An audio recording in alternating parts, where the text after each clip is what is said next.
It is Sunday night, and we are ready to rant. Kate McFarland alongside Christy Maria. Chris, good to have you here. What an eventful week. Oh, my goodness. Of college football here in the state of Oklahoma, and then also our friends in Fayetteville. Yes. Let's get to all of it. For the first time ever, this blows my mind, for the first time ever, OU football wins a game with a kick at the buzzer as time expires. I mean, none of us expected this, right? They were a 17-point favorite against West Virginia, 16-13 the final. But what we're all talking about, Spencer Rattler and the OU student body. Explain.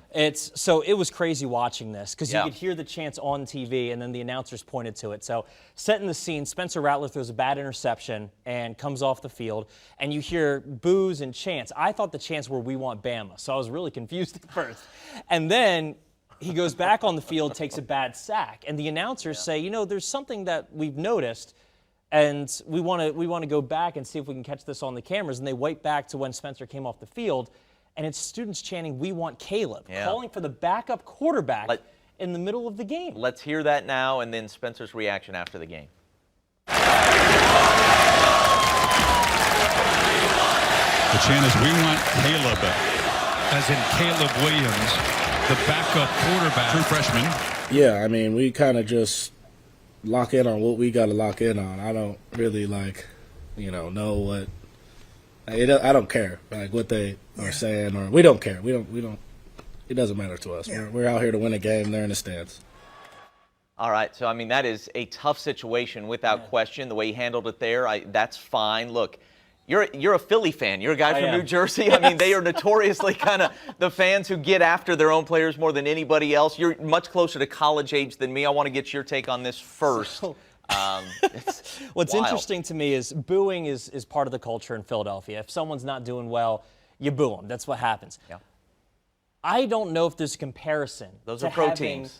These are pro teams. Yeah. I don't know if there's a comparison to having a Heisman caliber, a Heisman favorite quarterback at the start of the year, and fans asking for them to be pulled. I can't think of I can't think of a comparison, at least in my lifetime in Philadelphia. It doesn't really happen. Roy Halladay had his bad games, like Carson Wentz had his bad games. They got booed.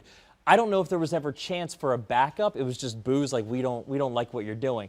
So that was mind-boggling to me that you have a Heisman caliber quarterback and people are calling for a true freshman just coming into the program in the middle of a game. That's a tie game at that point. We don't have enough time for all the takes that I have on this. Let me first say, my understanding is I haven't actually heard the TV broadcast that Fowler and Herb Street went on and on about how the fans probably shouldn't have been saying something like this. Let me first say, I understand. I am a huge Notre Dame fan. Yes. I text back and forth during the games with my brother. I wouldn't want anybody to see the things I have to say about Brian Kelly or anybody else. I know what the passion of a fan base is like. I know that can just spill out. People pay their money. It's a free country. You can do that thing. I'm not going to rip the kids. But let me just say this. I am so glad that the NIL thing has happened and that Spencer Rattler is getting some money in his pockets because he deserves to be paid, not just for what happened last night, but for a long time. Oklahoma quarterback has been one of the most scrutinized jobs, if you will, in this entire state. From September to December, Spencer Rattler's job, he takes more heat than the governor, right? I mean, it's amazing the pressure and then also the love that these guys get, between the ages of 18 and 22. I mean, that is a tough job to have, and I feel for him right now. I think he handled it, for the most part, pretty well last night. And all the credit in the world to this kid. I mean, the offense did struggle. Spencer Rattler was not the biggest problem. No question in my mind. You can name probably all 5 offensive linemen if we were going to start lining up who deserves the blame. Andrew Raymond Center in his first start did well for his first start. Look, they've got good players who all had their moments, but as Lincoln Riley has said, there's kind of some 4-man offensive line football going on. One guy makes a mistake, and it was everybody with their hand in it. Not that Spencer Rattler was great last night. He was not. But on that final drive, 6 of 6, 54 yards, you lead them down and chew up all the clock, and they get a win, and they get to 4-0. Would you ever believe from this scrutiny that they were 4-0, by the way? Well, how about this? They've won 12 games in a row. Yeah. They've won. I mean, have you ever seen a fan base this upset on a 12-game winning streak? Look, we're all stunned by what's going on, and I think there's a list of things. We probably don't have time to run down everything that's going on with the offense. One of the things that's going on, defenses around the country and in Big 12 country have figured out a number of things to do with the air raid and even Lincoln Riley's version of the air raid. More than any of that, the offensive line play is just not what it has been. And for this offense to be all that it was in 2017, 18, and 19, they need to be able to line up and run the ball. Yes. And West Virginia didn't respect that, and everything changed. They're dropping guys back so that you can't get deep with it, which is such a big part of what's made this offense great. If you can't get deep, you've got to be able to run the ball, and they're not running it well enough. Again, 9-possession game. There weren't that many chances. 16 points is not enough. They settled for field goals way too much, but that changes things. They used to play 13, 14 possession games when you only have 9 chances. That'll keep the points down. You could go on and on and on, but look, I will say this now. I think last week, I was saying, hey, all you people who say the sky is falling, chill out. Well, look, you had a bit of a point. This offense is not what it was. There's reason for concern. Are they going to get tripped up this week at Kansas State, a place where they've struggled, a team that they've struggled with? They don't look like a team that's going to go 12-0. Let's put it that way. But the good news is, you look around the country. Clemson just took another loss. Ohio State, they took a loss to Oregon, and obviously Tulsa pushed them last week. Other than Alabama and Georgia, I'm not sure there's anybody out there who looks like the top 4 teams have looked in recent years. OU's got their shot if they can round into form, if they can improve like Lincoln Riley's teams usually do. But with regard to Spencer Rattler, to the kids in the student section, I think you're knuckleheads. I think anybody who thinks you know offense better than Lincoln Riley. You think Lincoln is playing Spencer Rattler because he likes him better? He's playing the best quarterback. He's playing the guy that gives them the best chance to win. He knows more offense than any of us ever will. They're scuffling for a few reasons, and sometimes Spencer's lack of mobility, lack of strength and big-time athleticism, and, being lackadaisical with throws here and there.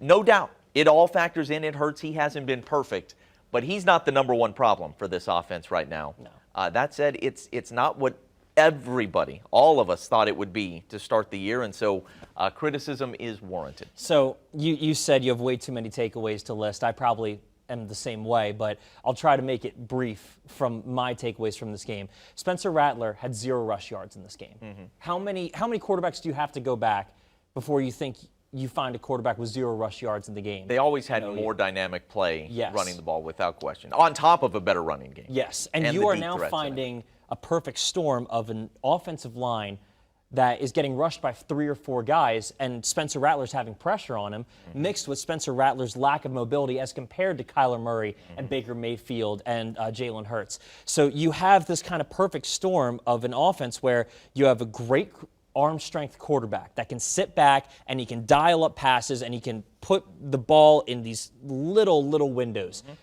But he's getting pressured so much that he's getting uncomfortable, and he can't really. He's decent on the run, he's decent mobility, but there's not enough respect for his. There's not enough respect for his running that you can drop 8 guys back if you want to. You can trust your 3 guys are going to get pressure on the quarterback, and you don't really have to worry about the quarterback running for 10, 15, 20 yards, because if he starts taking off, he's only going to get 8 yards before he has to slide. So that's why you're kind of seeing this more conservative offense that's taking so much time. That's why you're seeing 8 or 9 drives per game, and that's why you're seeing these lower scores that I think.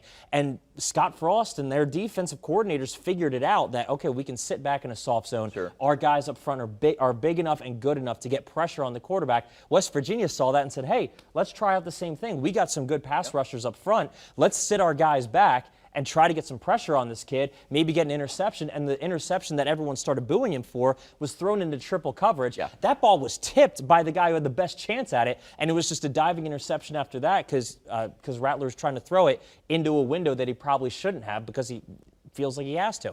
So I think it's a perfect storm. With the exception of maybe Oklahoma State, West Virginia may be the best defense they'll face throughout the rest of the regular season. So I think Kansas State is confusing enough, and they throw different enough looks at you that they can confuse you, and I think that's where Kansas State could beat OU on defense this week. Meanwhile, the defense is winning games for the Sooners, and so they are 4-0, and there is reason to, you can regroup, but let's, Texas just put 70 on Texas Tech yesterday. You throw out a performance like that in the Cotton Bowl in a couple weeks, and people will be ready to burn this state down. Sooner fans will have the pitchforks out. All right. Oklahoma State now. Mike Gundy is full of surprises this season. The defense is solid. The offense finds a different way to do it each and every week. They go and beat Kansas State and put it on them pretty good. I tell you what, Spencer Sanders looked like a completely different quarterback. This was the first play of the game. I mean, Spencer Sanders looked like an absolutely different quarterback this week, probably because he was actually allowed to throw, but he had Tate Martin back. He found Brandon Presley. Jalen Warren, I mean, all credit to you, Caden. You called it. This kid is a stud. And he is an absolute bell cow back.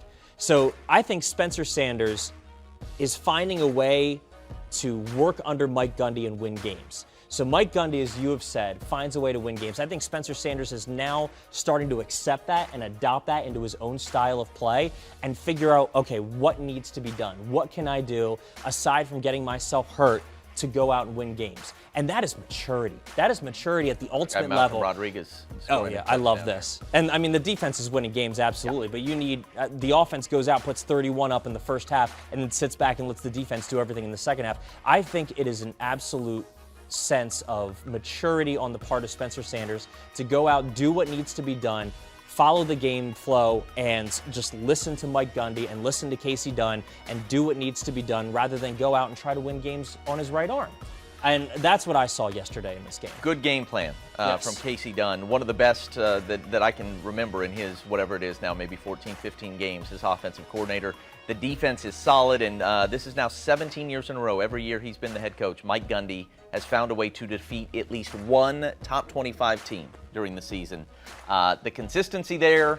Look, he was a little too conservative before the half when they could have put Kansas State away, and he admitted that himself after the ball game. He will err on the side of caution from time to time, but there's a reason for it, and more often than not, they find a way to win games. You know, he's really good in close games, one-score games. We did the math on that last week because we expected this one to be close, and in fact, it really wasn't. Not as close as that 31-20 score would have you believe. They had a great game plan, a great plan. Look, every game is losable for these guys going forward. Absolutely. But just about every game is winnable as well. And Oklahoma State might just have a formula where you rely on that defense being great every single week, and then you just find a way somehow, whether you're running the ball like it was Boise where it was almost exclusive, or last night you're throwing for 340 yards. I think the coaching staff is good enough, and with Spencer Sanders and his veteran experience and the offensive line doing a pretty good job last night, they can figure it out. All right. Speaking of figuring it out, Tulsa finally does it, snapping a 5-game losing streak, defeating Arkansas State last night 41-34. I was here for this one. 663 yards of total offense is what that says. Now, back-to-back weeks. They put 500 on Ohio State, 660 yards yesterday. Davis Brin is dealing. You see now the punt return by Arkansas State. They also had a kick return. This game, Chris, should have been about 61-20. Easily. Tulsa should have gone away.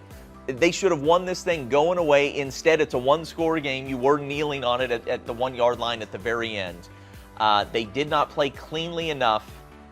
Look, they still wouldn't have covered, by the way. It is great to see what the ceiling can be for this offense. Yes, it's absolutely. been a while. It's been since Dane Evans when we have seen. You've got, and by the way, Keelan Stokes was out. You still have 3 receivers go for at least 99 yards. You have explosive plays everywhere. Prince didn't run the ball hardly at all. You still find a way to have 200-yard rushers. Anthony Watkins got loose, and Shamari Brooks was great all night long. The offense was great.